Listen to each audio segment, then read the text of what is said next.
What I am trying to do with you tonight is, first of all, tell you why PPE, why I like PPE, and why I think it's necessary and useful. And actually, that's a question or a take that will continue throughout my speech, because I'm really aiming at showing you how an integrated view can help us answer, perhaps not, but get a little bit closer to an answer on how to legitimize power in decision making, and many other questions that if you look at them only from an economist's point of view, you will not really get hold of. You will not get a satisfactory answer. And I'll show you some examples where that is the case. Second point will be that I will ask, why should we be worried about the legitimacy of power and decisions at all? I mean, that's the first thing to do. Ask yourselves why this is a question in the first place. I'll give you some abstract examples and some concrete ones, current ones.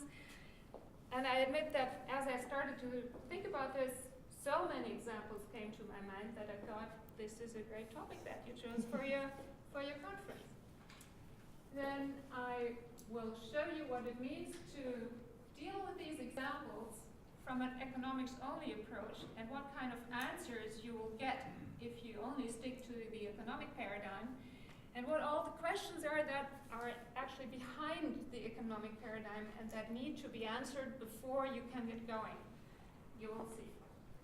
I will introduce you to some varieties of the economic point of view.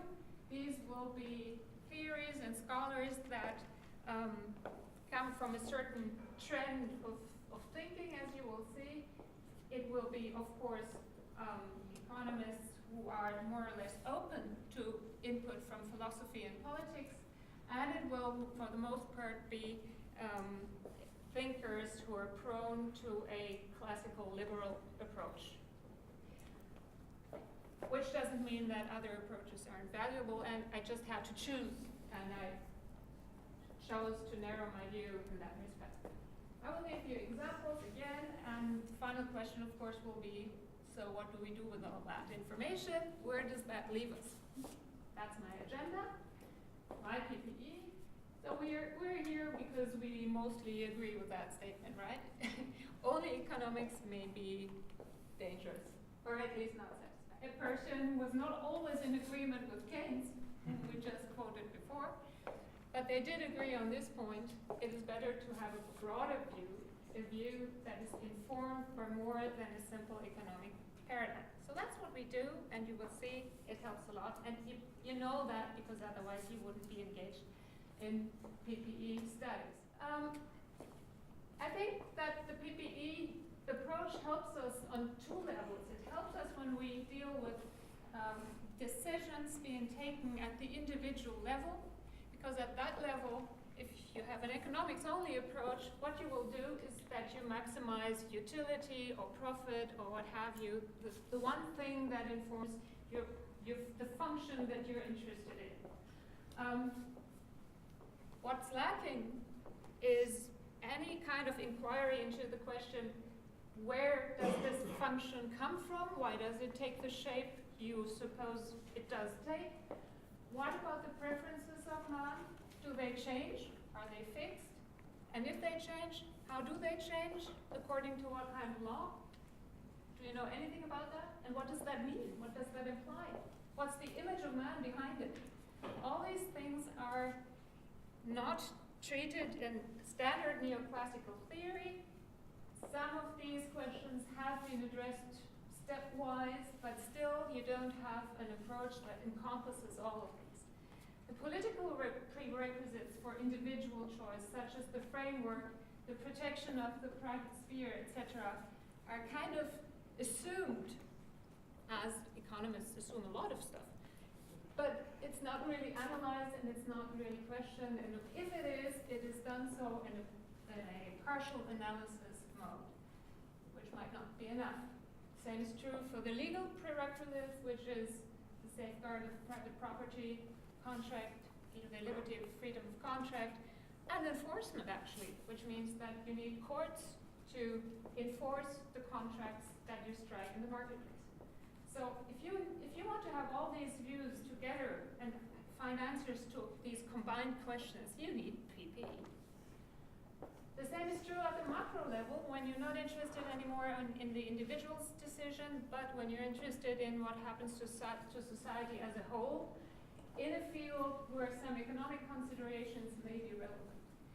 Of course, in standard macro, you will learn to maximize the economy's income, but again, the same applies as before. You will not know exactly what is behind all the assumptions in your function. You will not know what entity is actually maximizing this function and according to which idea. What is the purpose of the collective entity we're talking about? What is happening in the political sector? What's the framework? What are the rules? How does decision making take place? Is there some room for biases coming in at that stage or not? How about the institutional structure? What role does the Constitution play? All these questions are not encompassed in the economics-only approach. And just taking these questions into account by assuming something, as is usually done, doesn't really lead very far.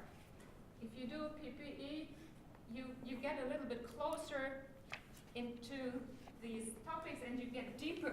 You can question deeper what is behind some assumptions, and you can eventually try to relax them. Now, are you guys talking about legitimacy? Legitimacy of power and legitimacy of decisions. As I said, traditional neoclassical economics doesn't really care so much about the legitimacy about power. It's just assumed to be in a setting where these things simply don't matter. Well, for some economists, as you will see further on, it does matter. I once interviewed two famous economists. One of them was Richard Musgrave. The other one was Jim Buchanan. Richard Musgrave is known as one of the financial economists who structured the field of public finance in a way that is still practiced today. Jim Buchanan, I will talk a little bit more about him later on, has been part of the public choice movement and of the constitutional economics movement. They were more or less the same age. Jim had grown up in the US. Richard Musgrave had grown up in Germany at a time where Germany wasn't quite at its best, and therefore he left the country. He was Jewish descent. He had to leave the country. And what did he do? He studied ways for, well, actually putting into practice, but also legitimizing state action. The action of the state that was possibly the most efficient. Jim, on the other hand, tried to do the contrary. He tried to find loopholes where the state wouldn't get. He tried to to establish a framework where people could actually exert some power on the state through their individual adaptation. So these two guys came from two very different frameworks. And I found it odd that the person who had to flee Germany was actually coming up with theories arguing for state action. And the one who had grown up in a free country and had never really suffered from oppression was doing the contrary. So how does that come?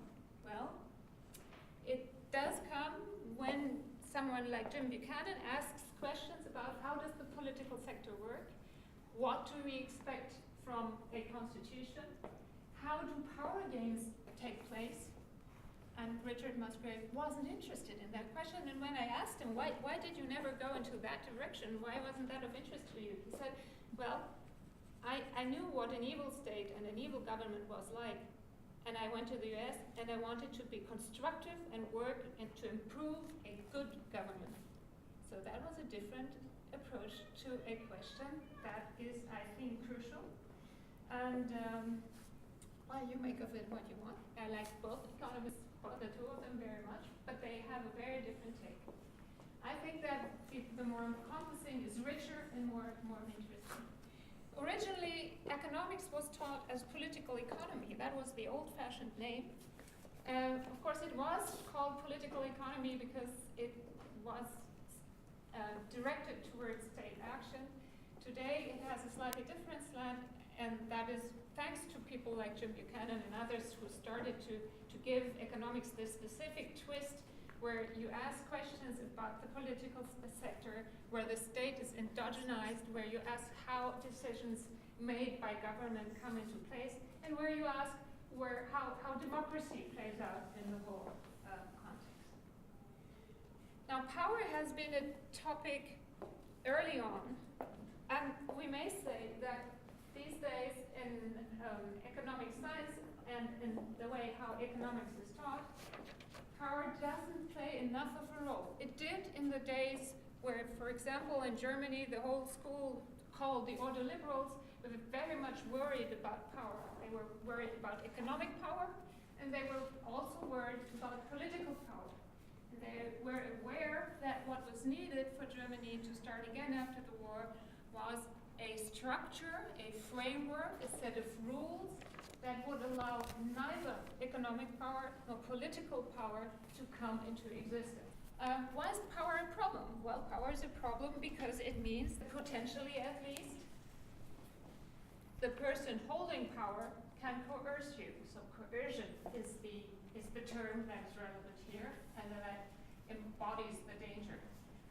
Power doesn't always mean that you are effectively being coerced, but you could be. And that's what makes it at least problematic, and that means that you have to find criteria to determine in which context, in which cases, this possibility of coercion is acceptable.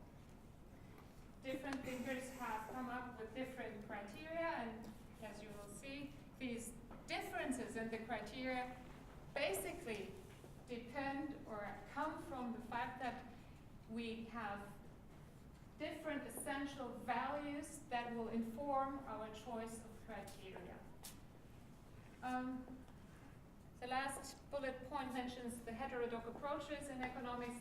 That's has a little bit to do with public choice that I mentioned before, but of course there's a long list of heterodox approaches. These try to open the mainstream field of economics to influences from other fields, from other disciplines, and I think that's a very promising and rich development. The notion of decisions and decision making draws the attention to the question of how a decision is being taken, what the rules are according to which a decision is made, and individually, of course, it's a little bit less of a problem than collectively.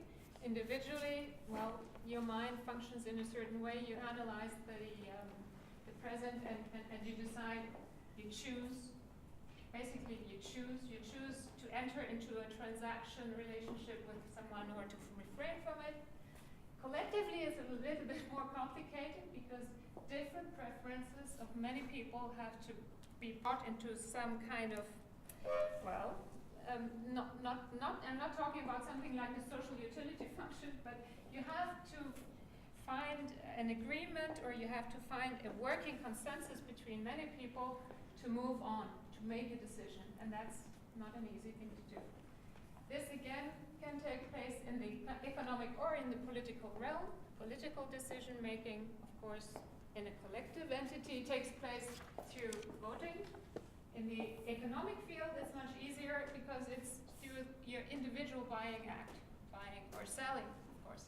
So that's abstract. You adapt to price signals, and that's about it. If you vote, you have to get up in the morning and go and cast your vote, and you don't really get something in return immediately.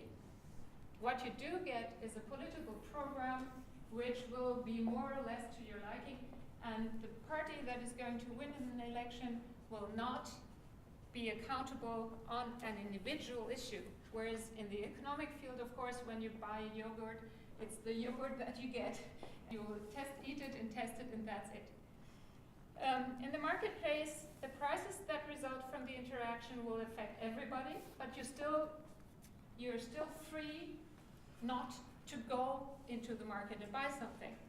Whereas In political decision making, decisions will apply to everybody if you want it or not. And it's not easy to walk away from it unless you leave the country. So political decision making has a much broader scope in that sense that it affects more people. And of course there will be winners and losers in all collective decision making processes. And to find out whether that is acceptable, you have to come up with some kind of theory and some kind of criteria, whether you will accept the fact that there will be losers, or whether you think that no losers may be around, so that it has to be a win-win situation only, otherwise the decision will be void. That's something you need a theory for.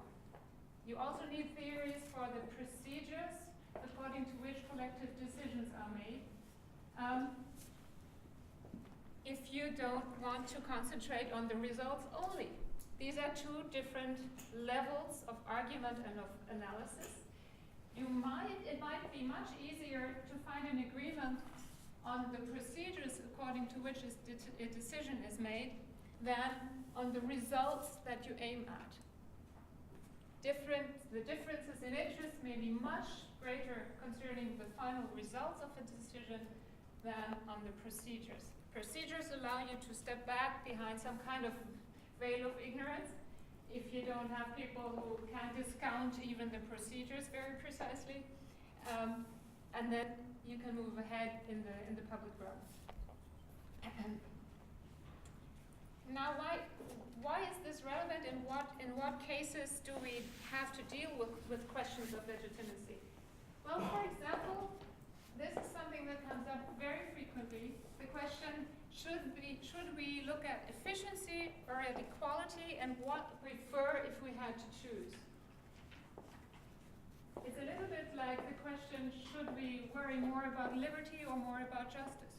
Well, we want both, and maybe there's a link between the two notions, either a hierarchy or an integration, that you cannot have the one without the other. That's something you need to have criteria for, otherwise you cannot choose. The economist will, of course, go for efficiency. Equality is something that is sort of embedded in the preferences, so he abstracts from it. Well, doesn't quite go far enough, I think. The same is true when you compare decisions that take place in the short run or in the long run, or that affect matters in the short run or in the long run. Well, we know from political experience, but also from political theory, that usually politicians try to perform what good they can do within the years of their mandate, so that there is a little bias in the sense of short-termism in political action.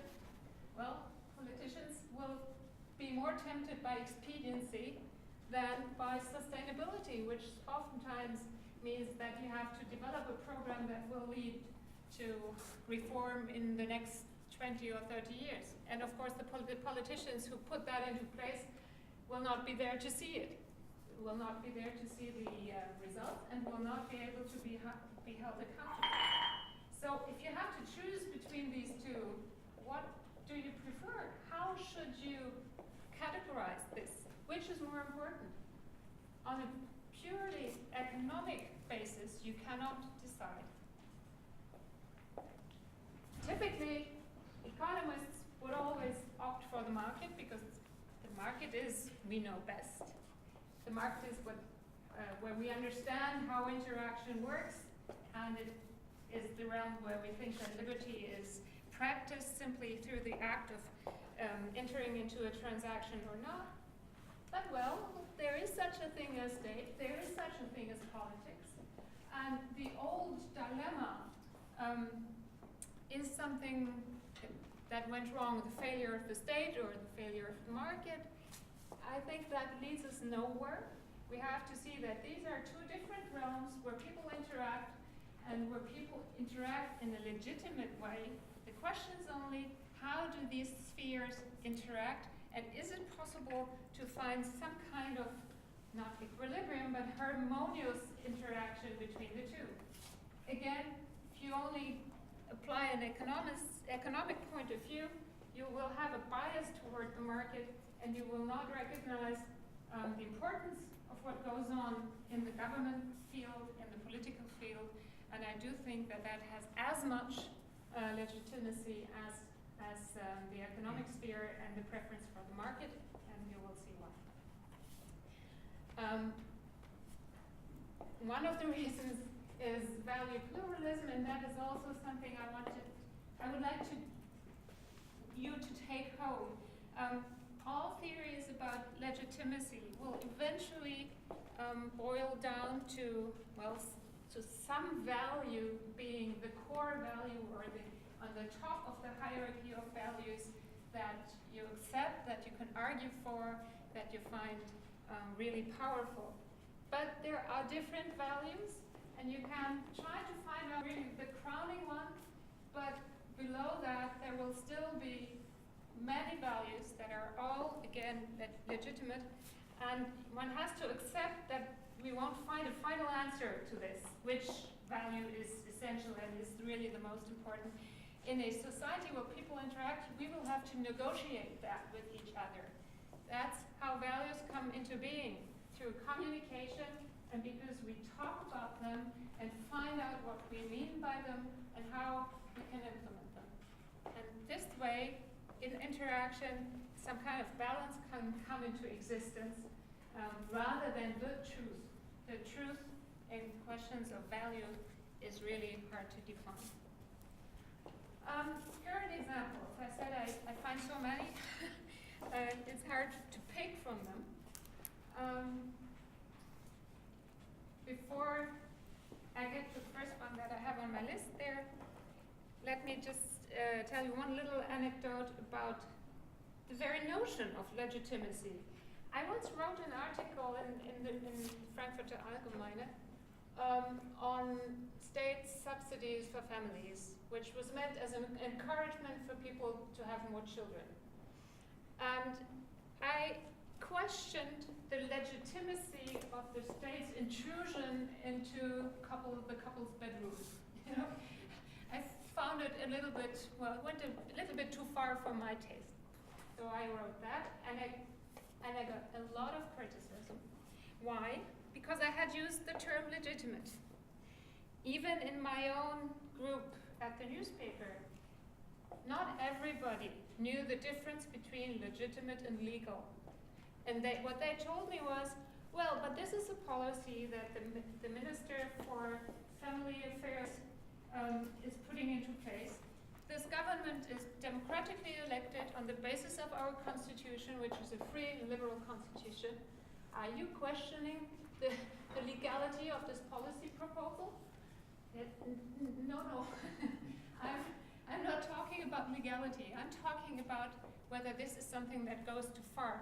From a point of view that has more to do with ethics, perhaps, or with the philosophical backgrounds on legitimacy, on how we can justify interaction and intrusion, and less with the positive text of the law. That I don't question at all. And then they had to look it up in the dictionary, etc. It went on for a while, this kind of discussion. It's not trivial. The question about legitimacy is really one that goes beyond the realm of the mere law.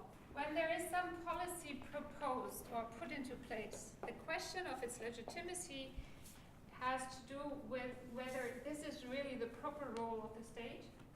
It has to do with where does state action end, where does it begin, where should it stop. It goes beyond the question whether it is legal. It is a question where you ask where the boundary is between the individual and the collective. And these questions, well, of course you can come up with a theory that would answer that once and for all, but I do think that as policy issues evolve and as times go on, again, this boundary is something that we need to negotiate with each other.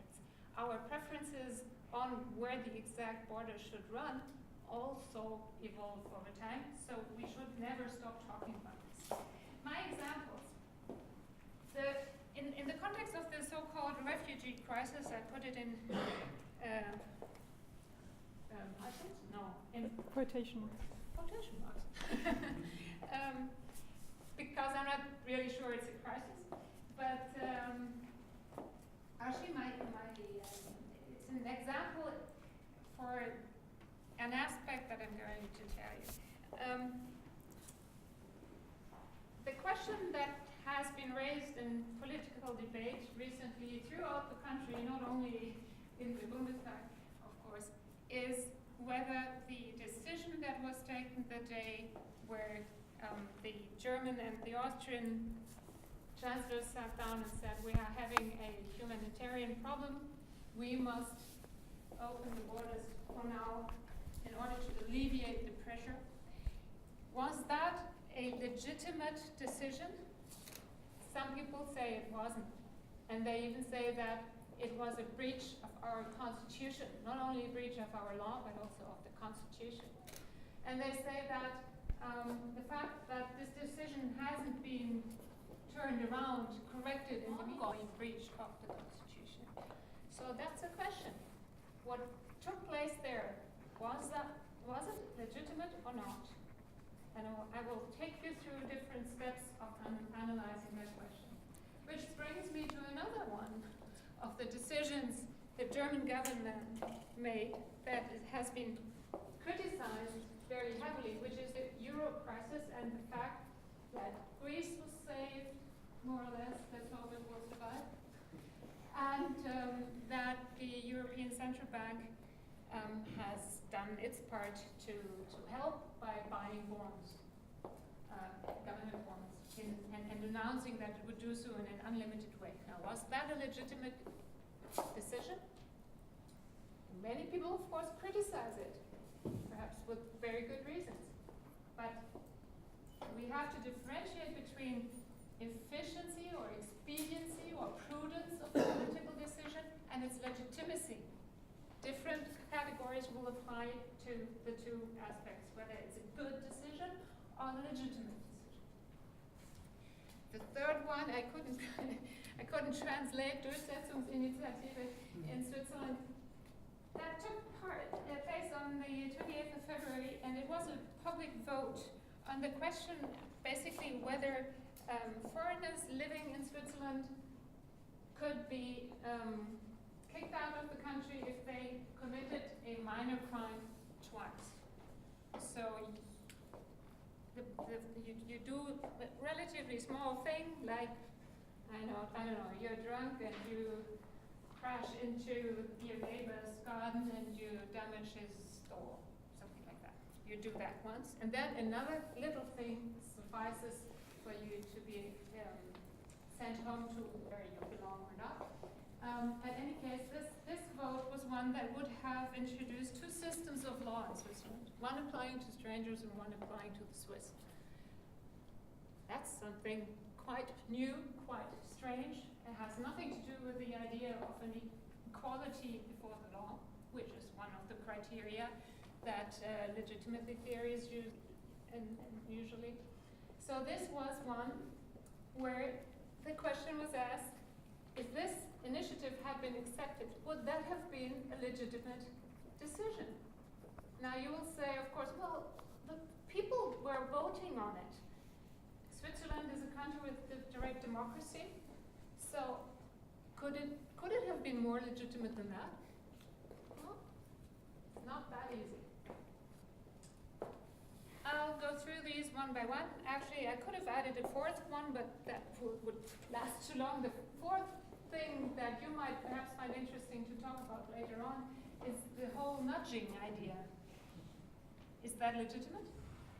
If government decides to use nudging devices to get people to do the things that are actually good for them, you will see that it takes you into a direction of efficiency, of realization of people's preferences, but still it's being forced upon them.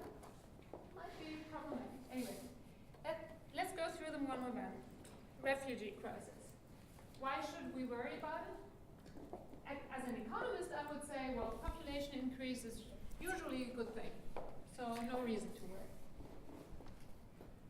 We are in a situation right now where our population is going down. Our demographic record is quite dramatic. A little problem perhaps, which would be the labor market mismatch, because we already have a problem integrating our own low qualified labor. If more of that comes in, we might have a mismatch that we will have to struggle with. But you see, in principle, we have a big plus and a relatively small minus. So the economists would say, some economists may view it differently, but this is an approach that I think mainstream economists could take on this question.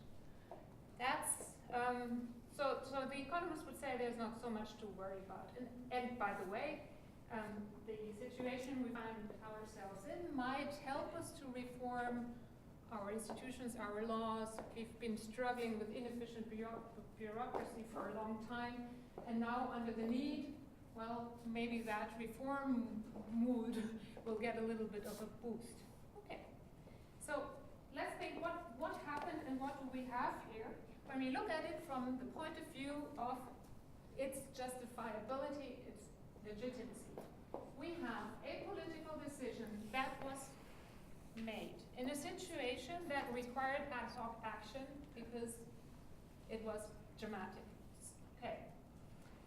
It was taken by the top responsible politicians in an emergency situation under national law because it was totally conforming to the asylum law, facing a situation of dysfunctional international law. The Dublin Treaty wasn't really applied.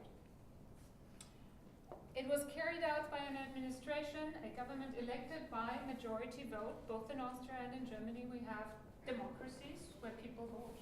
It's in both cases a representative democracy. That's what I say in my next point.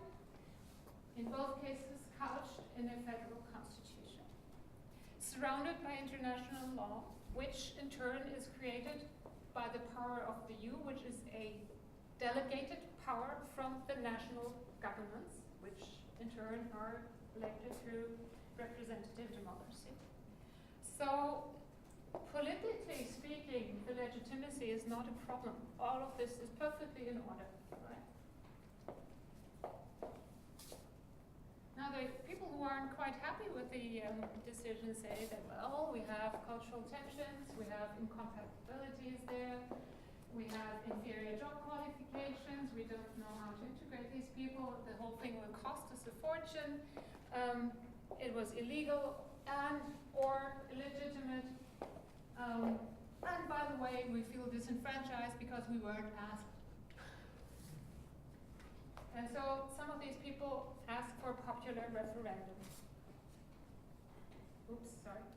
The question is whether popular referendum is always better.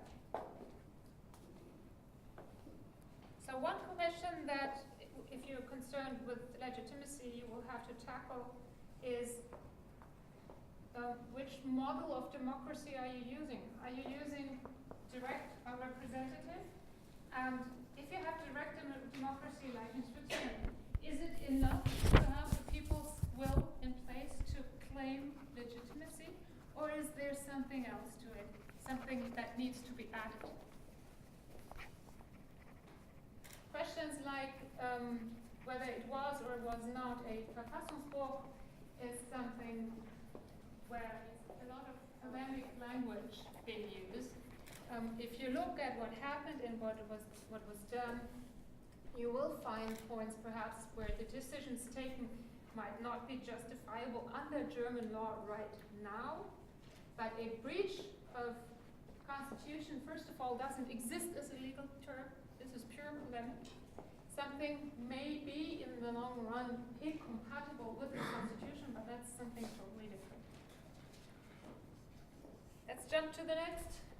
Why worry about the euro crisis? Do you see my result? The economists would say, well, we should worry because we are in this area, we're having sluggish growth, negative inflation, low or already negative interest rates. The ECB is struggling desperately to keep the boat afloat. the whole thing is quite dramatic. So decision to do something to save the Eurozone might be a good idea, but at the same time it might also be the wrong instrument. So we don't know. Actually, from the economic point of view, you have two fields of people and opinions, and it's very hard to strike a consensus.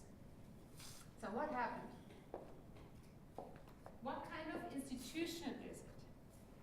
It's unlike government, which is elected democratically, be it representative or direct democratically. This here is not a course, it's an institution, and it is not an institution that is directly attached to government. So it is not elected democratically. It's an independent institution which was created with the Treaty of Amsterdam. It was established as a delegated unit of power on purpose because the idea was to prevent that central banks obey the commands of the finance departments that would be interested in the central bank printing more money so that public debt would really go down. So that was a purposeful choice. This is just about the institutional structure. It's a structure that is international. People from all countries are present. The primary task of the ECB is to maintain price stability. That's what is in its statutes. And that's what was agreed upon. And it's using practically a two-pillar approach where the money supply and inflation are both looked at in order to maintain price stability, which is the core task and the core duty of this institution. And that's just the numbers. You see that we're not really in an era where it's much fun to put money aside for later. And of course, we have the decision to buy as many government bonds as necessary. Sometimes have good reasons to say that that's probably the wrong strategy, but they also say that it's Rechtsbruch, so implying that it is not only perhaps an illegitimate strategy, but even an illegal one. They claim that, by the way, the European Central Bank is performing badly and needs democratic control because apparently as an independent institution it doesn't do what it should do. They say it's an illegitimate strategy that is being applied. Oops, sorry. And therefore it should end as soon as possible. Again, when we talk about legitimacy, we have to look at the institutional background and the rules that are being applied. Now, the tack with the euro crisis is perhaps that you can say, who controls this institutions? It is an independent body. In terms of control, it's not democratic. It wasn't meant even to be democratic for a good reason. But what about the legitimacy of these independent institutions? That you can only control through public observation and comments. You don't have a direct take on them. How legitimate is that? Is it democratic deficit? But as I said, that model was chosen for a reason. But that's, of course, the weakness that one could argue for from an institutional point of view. How legitimate is an independent institution that has to prove the good idea of its structure by its performance, but where you don't have an immediate mechanism of control. The only formal control that you have is through the law and through the treaties running this line behind this institution. Now, my Swiss example. Economically speaking, you could have had two different kinds of answers. One would be in the Swiss labor market, because the Swiss labor market depends a lot on people from foreign countries coming to work there. If they fear that they won't be able to stay, then we have a problem. But it could also have been the contrary. We don't know. So what do we have here? We have a popular vote in a system that is actually a mixture of representative democracy with many problems, a collision of institutions and norms. The Swiss constitution does not have a protection of essential rights as we have in Germany with the Grundrechte, which are kind of off limits. The Swiss could even vote on, I don't know, the reintroduction of the death penalty. It would just be enough to have a majority vote on that. So all legitimacy in the political realm in Switzerland is derived from the people's will, which is checked a little bit by the structure of representative democracy, by parliament. But in the end, all legitimacy comes from the people and their preferences. There is not, as Buchanan would say, any relatively absolute that will impose limits onto what the people may decide upon, which means that the degree or the scope of majority decisions can go very far. And it's not a system that works with qualified majorities, it works with 50% majorities. So some essential basic rights are not efficiently protected if you look at it from that point of view. So you might have a legitimacy problem. From the economic point of view, well, refugee crisis would say, well, probably open borders is a good idea. But for the other questions, well, no answer. So you need all the other inputs from people who ask about legitimacy from a political point of view or from a philosophical point of view. And these people, all of them economists, have tried to integrate some of these questions and some of these takes into the economic. What I would like to do before I'm cut off, time is cut off, is show you some arguments for legitimacy and what, in some theories, are the final sources or the ultimate springs of legitimacy as you might think of it. In Adam Smith's works, as you know, Adam Smith was a philosopher who worked on all kinds of questions, and one of them was economics. He wanted to find out where wealth actually comes from. Now, he was a thinker of the Scottish Enlightenment, and he was not the only one who actually applied a theory or a systematic kind of thinking where he tried to define the natural order of things. And he often speaks of the simple system of natural liberty he comes up with. So he looks for the way how interaction takes place in society, in the economic field, or the moral field. He looks at it as if it was a kind of cosmic thing that happens, pre-ordered, something that, well, where the rules of the game are kind of naturally given, but within these rules, within this order, people have to behave in a certain way, and some institutions might be helpful and others not so helpful. But behind this, you have this idea of some natural order of things, which you can argue ultimately leads to some kind of design that was thought of by the master of the universe, whom he quotes from time to time, who calls like that from time to time. So it's a deistic approach. It is something that has to do with God. Ultimately, the natural order of things is something we can understand by looking at it, and analyzing it empirically.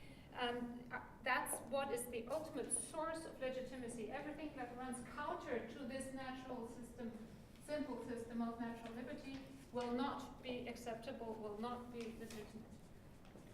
In Hayek, it's a little bit different, of course, but he takes over a lot of approaches from the Scottish Enlightenment.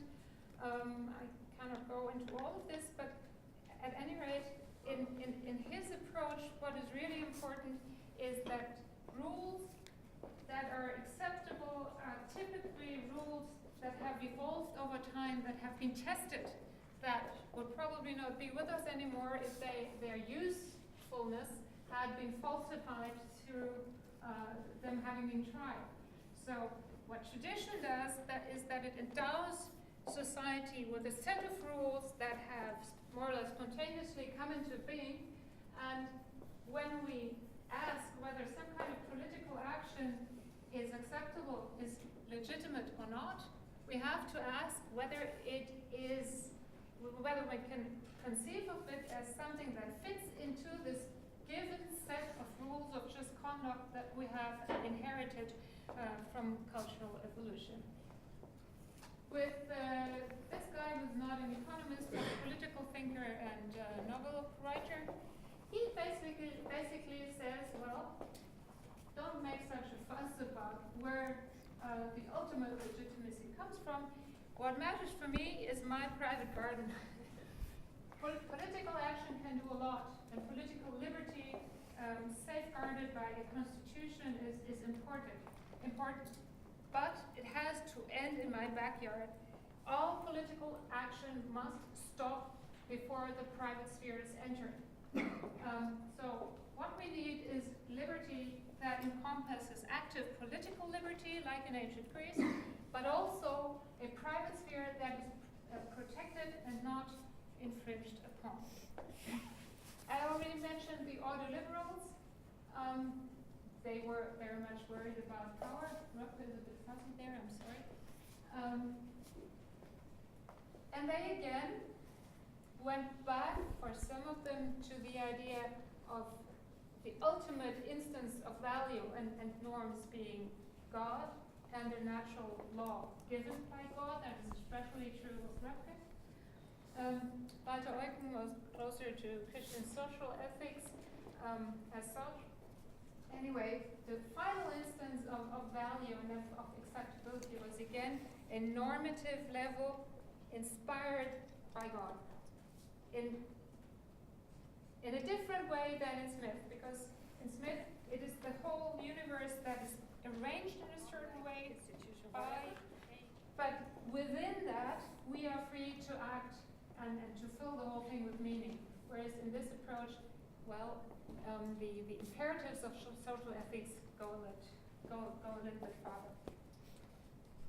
In Jim Buchanan, which you cannot possibly miss in this context, everything is about non-domination and non-discrimination. And he starts from the idea that the individual, even though the individual is part of society and is a social being, as Smith also assumed, we have to decide for ourselves in the end. So ontologically, to our very being, we are individuals. So everything we do in common with will have to be derived from our individual preferences. So the only way you can legitimately decide something in a group is to find consensus agreement, which led him to develop a contract theory, which he was not the inventor of.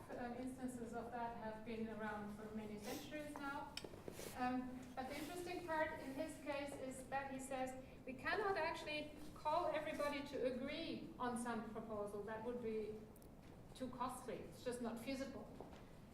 But when we design some kind of political action, we at least have to ask ourselves whether the thing might be met with universal consensus.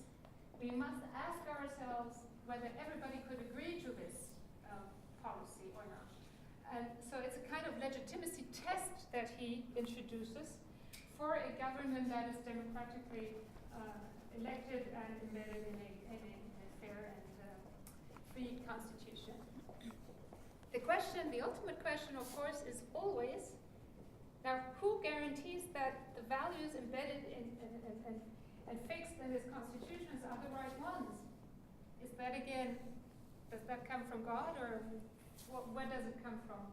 Jim Buchanan doesn't quite buy into the whole God business, but he does say that there is something such as relatively absolute things where we just kind of, it's a working hypothesis. We start with it believing that it's perhaps almost true and at any rate good.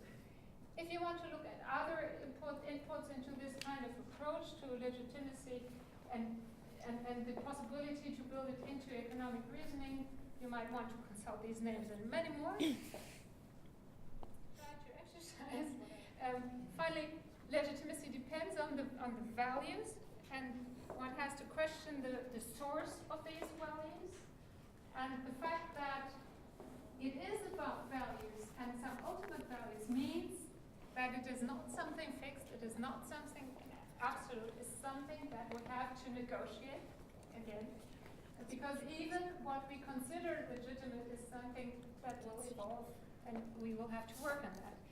A good way to deal with this problem is perhaps that we undertake plausibility tests in the Buchanan way, in a regular way. Consent might be important, preferability, and the non-coercion principle. These, I think, are relatively well-founded principle for legitimacy of political action in the theory, but of course there may be more.